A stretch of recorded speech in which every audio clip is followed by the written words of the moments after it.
This past Thursday, Japan began releasing treated radioactive water from the Fukushima nuclear power plant. This is water that was used to cool the damaged reactors after the nuclear accident, which occurred there in 2011. Japan seems to be taking every precaution. They managed to filter out almost every radioactive element except for tritium, a radioactive isotope of hydrogen, which is quite difficult to separate from water. And so for this, they have diluted the water to ensure these levels are low. They've lowered the level of tritium to less than 10 becquerels per liter. To put this in perspective, the WHO sets the limit for safe drinking water at 10,000 becquerels per liter. So, I'm no expert on nuclear waste, but at least it's clear that according to established standards, they're being quite cautious. They're also releasing this water incredibly slowly. They have about 1.3 million tons of contaminated water they need to release eventually, which is enough to fill 500 Olympic-sized swimming pools. And as of right now, they're only releasing 7,800 cubic meters, or about 3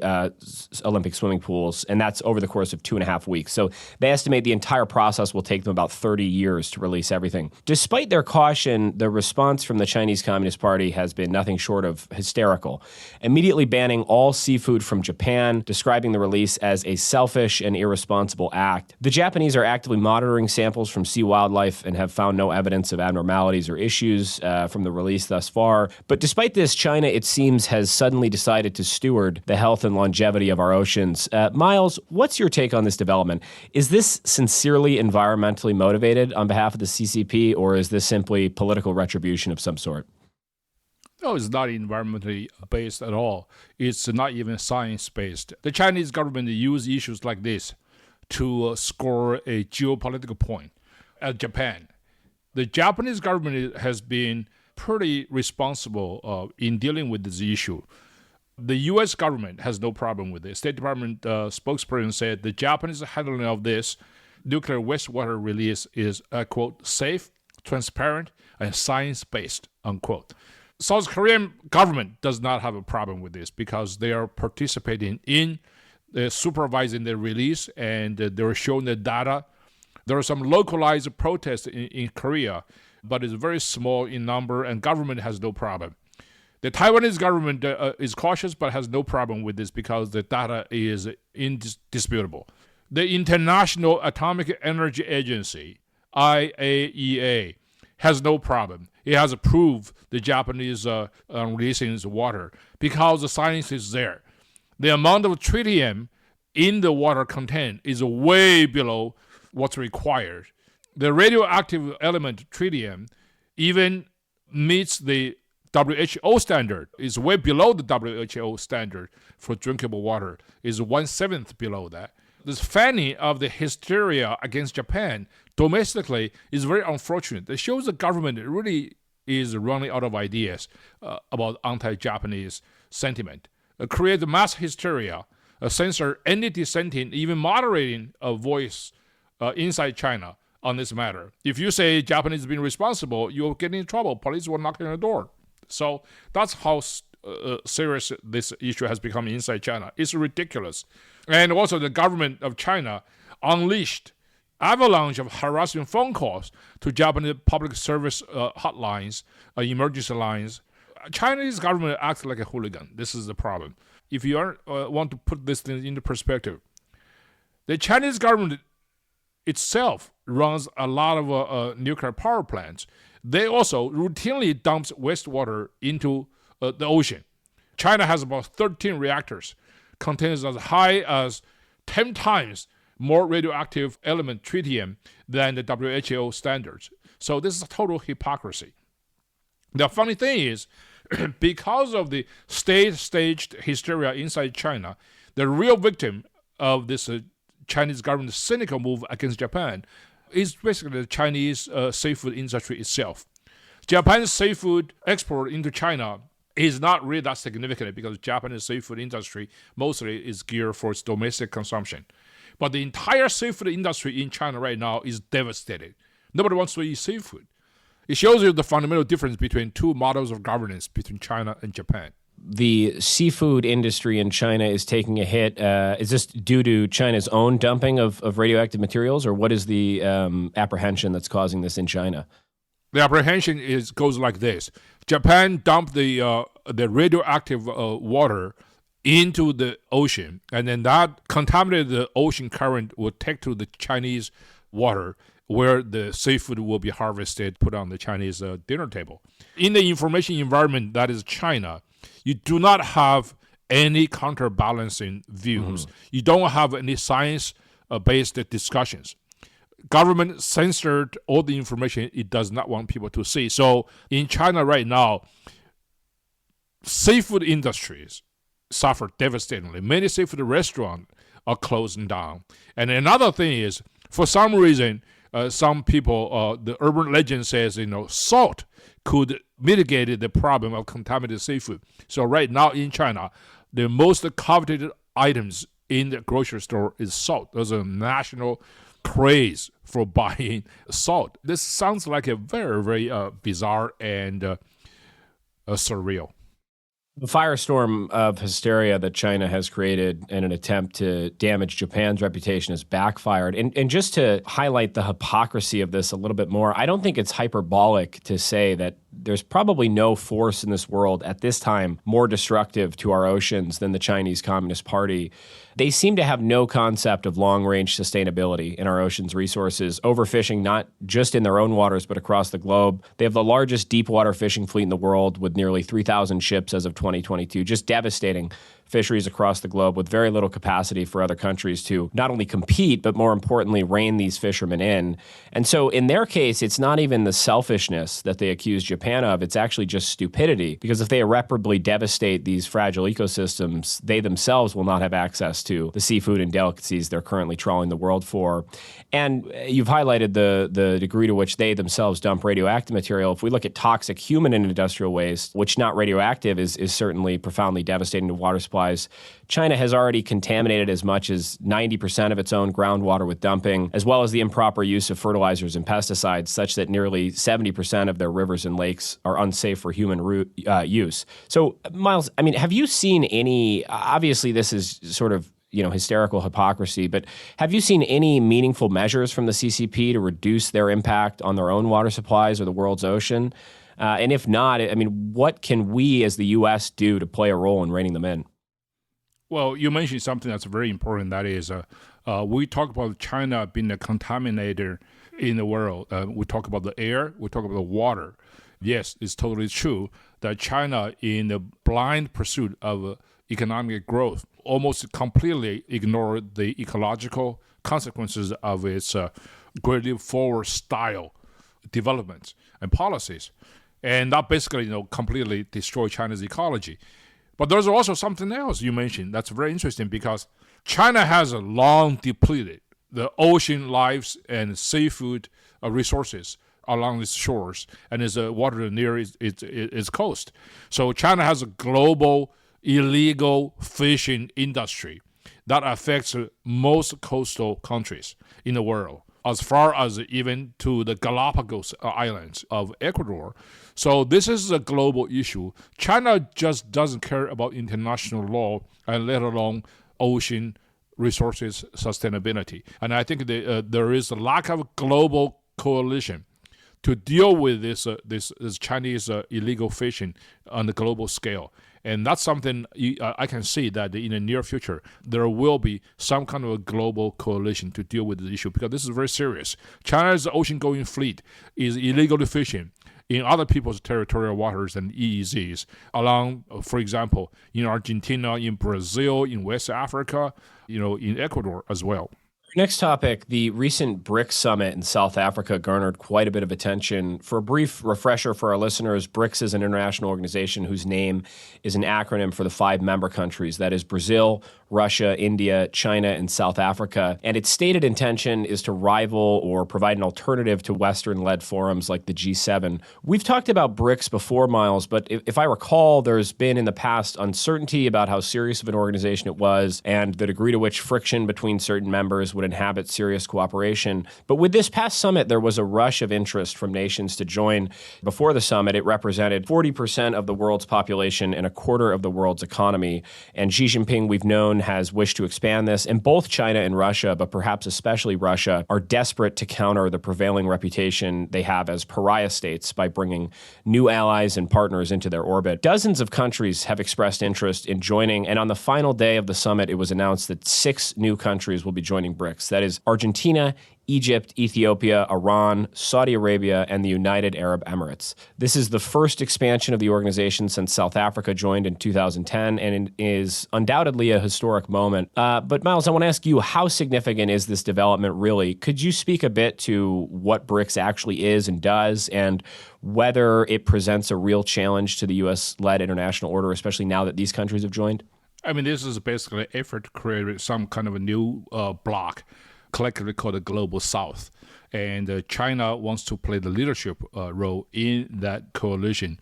BRICS is a very peculiar organization because it has some kind of, overt purpose of replacing, or at least created an alternative to the G7, G20, and some other West-led political and economic blocs. But unlike G7, for example, BRICS really lack something that's fundamental. That is, there's virtually no common values upon which to build a coalition.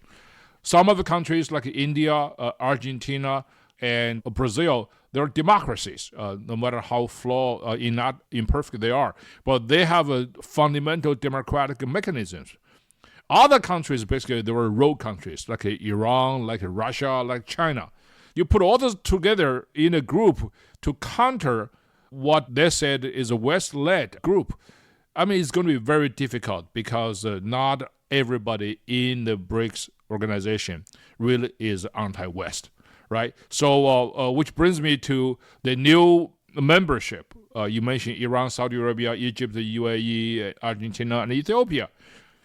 Some countries were just downright opportunist. They joined it because China has this habit of giving a lot of money. Xi Jinping went to South Africa, and in Johannesburg, he pledged $10 billion to the BRICS.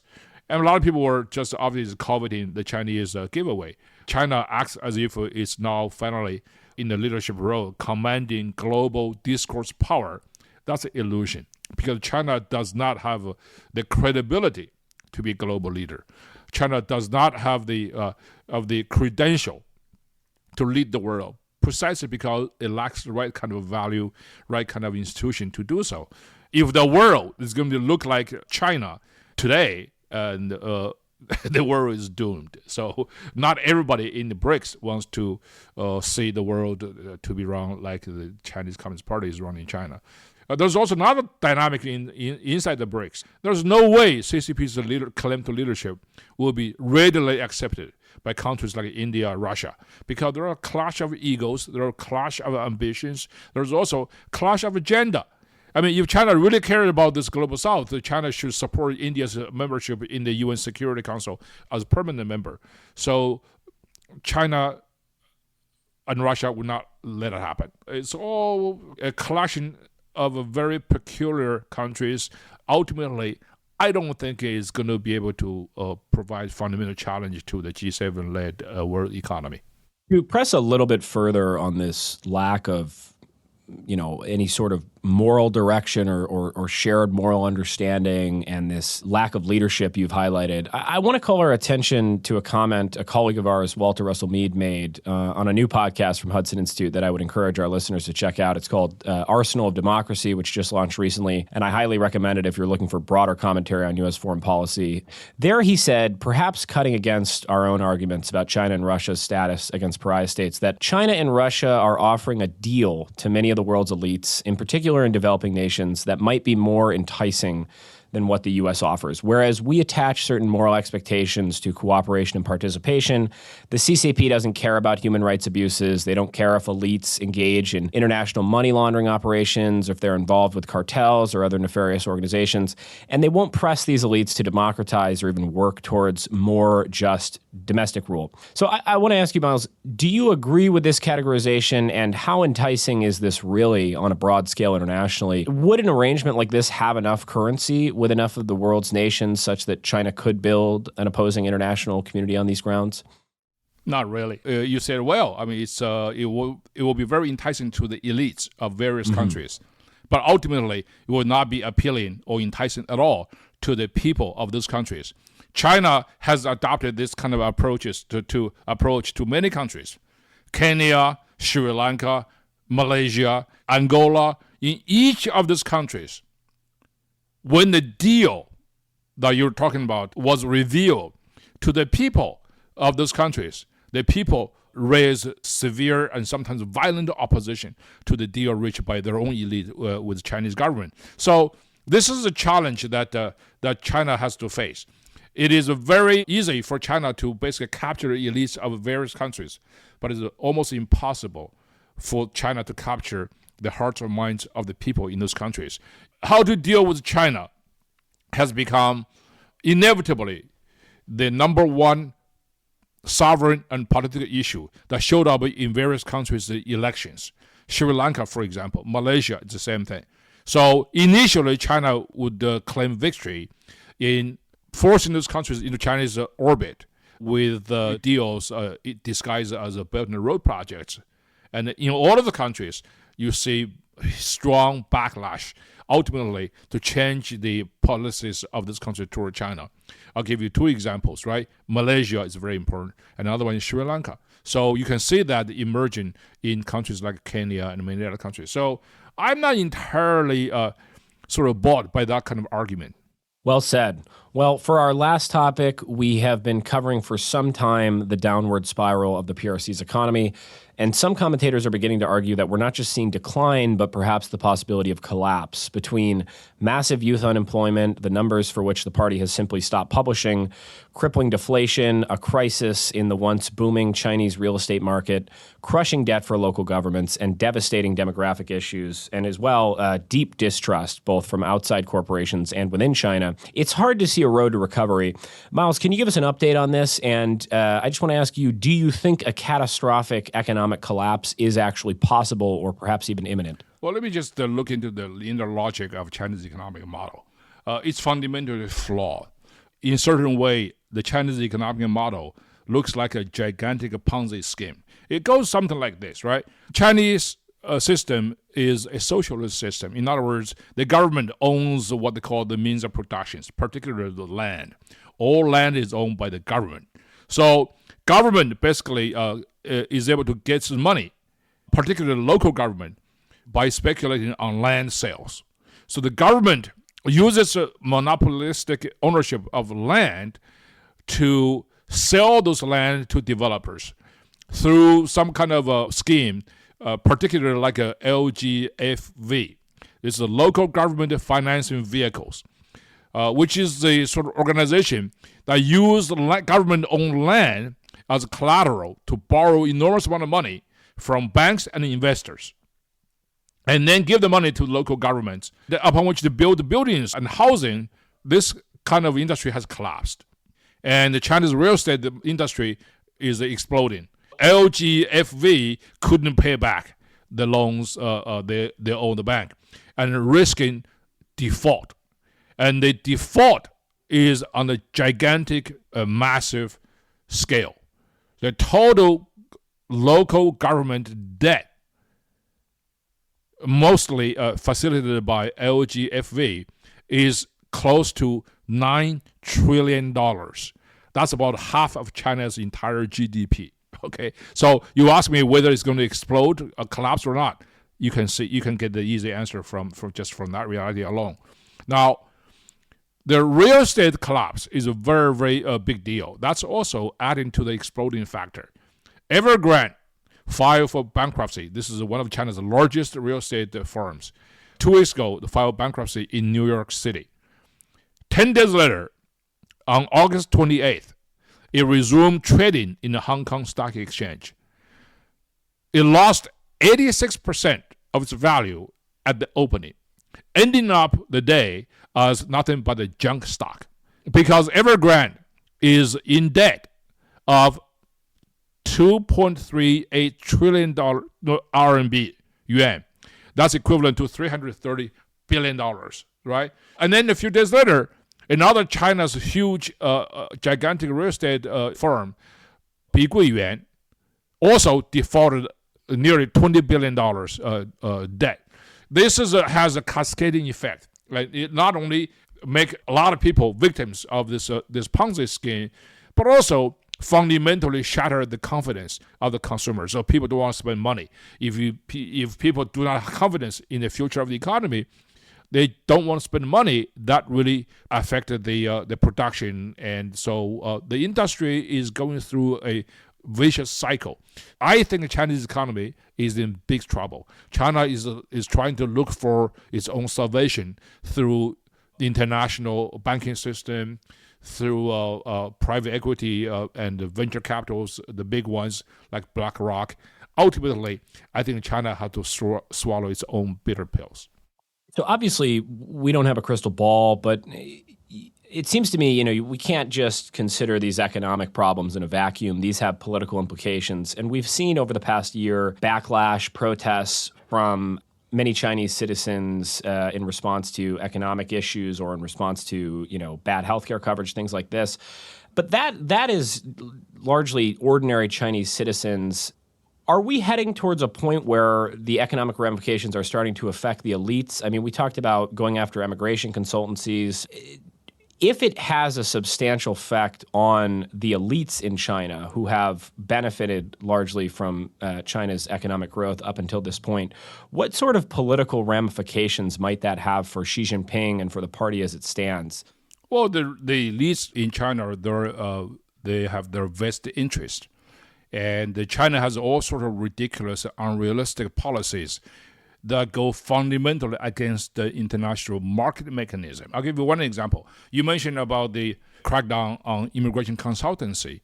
China had this ridiculous currency control that allows each individual to transfer no more than $50,000 out of China.